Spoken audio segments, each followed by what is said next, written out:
अगर आपके घर में कोई भी दवाई लेता है, किसी भी चीज की दवाई लेता है, बीपी की, शुगर की, राइट, कोलेस्ट्रॉल वाली दवाई, तो उनको ये बता देना कि वो दवाई लिया, डॉक्टर ने जितना डोज बताया, ठीक है ना, मान लो 500 mg मेटफॉर्मिन लेना है तो 2 बार लेना है, तो 500 mg डॉक्टर ने बताया।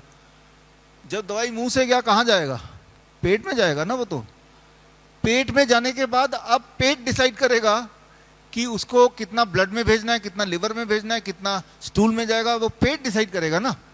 डॉक्टर ने तो ये डिसाइड किया कि आपके मुंह के अंदर कितना जाना चाहिए, लेकिन उस मुंह के अंदर जितना गया उसमें से पेट में से ब्लड में जो जाएगा वही आपके बॉडी में असर करेगा, जो भी असर करना उसको।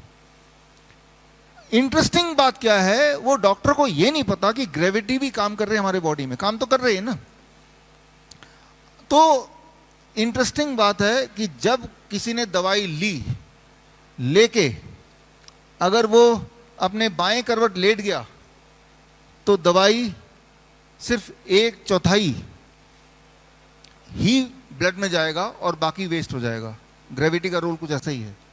वही अगर राइट की तरफ अगर रख के फिर अगर दवाई लेता है और उसको राइट की तरफ लेट जाता है तो दवाई का असर कितना हो जाएगा? डबल हो जाएगा। वही अगर दवाई लेने के बाद खड़े रहता है, वो बैठता नहीं है, खड़े रहता है, तो दवाई कितना गुना हो जाएगा सर? 3 गुना हो जाएगा, राइट। और अगर वो दवाई खाने के पहले कुछ नहीं खाता, खाने के बाद में कुछ नहीं खाता है, तो दवाई का असर सेम वाला डोज का कितना असर हो जाएगा?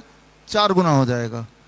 तो आप सोचिए कि एक ही दवाई है, उसी इंसान ने खाया, उसी वक्त खाया, अब वो कितना बॉडी में असर करेगा वो निर्भर करता है कि उसके बाद उसका पोस्चर क्या है। लेकिन क्या आपको लगता है किसी डॉक्टर ने कभी इस बारे में बताया?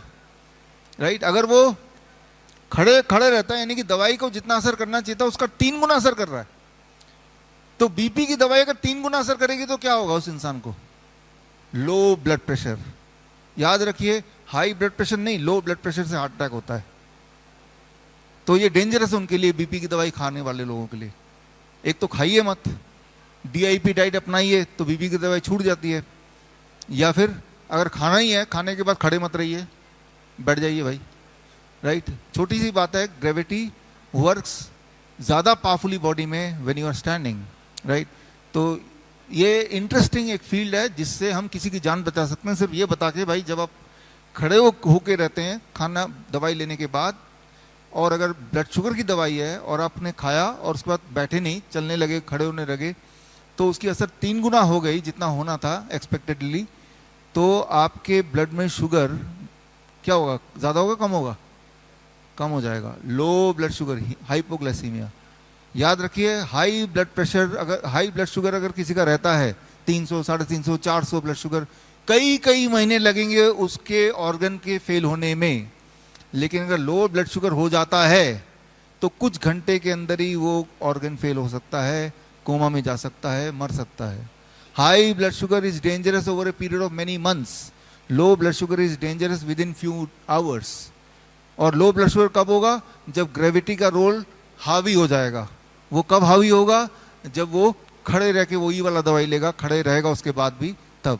तो ये एस्पेक्ट अगर हमने इग्नोर किया तभी फर्टिलिटीज होती है, तभी मौतें होती हैं। फिर लोग सोचते इसको हार्ट अटैक क्यों आ गया, राइट, अचानक क्यों कोमा में चला गया, अचानक ब्लड शुगर क्यों कम हो गया? तो उसका आंसर कहीं यहाँ छुपा हुआ है, ग्रेविटी एज मेडिसिन।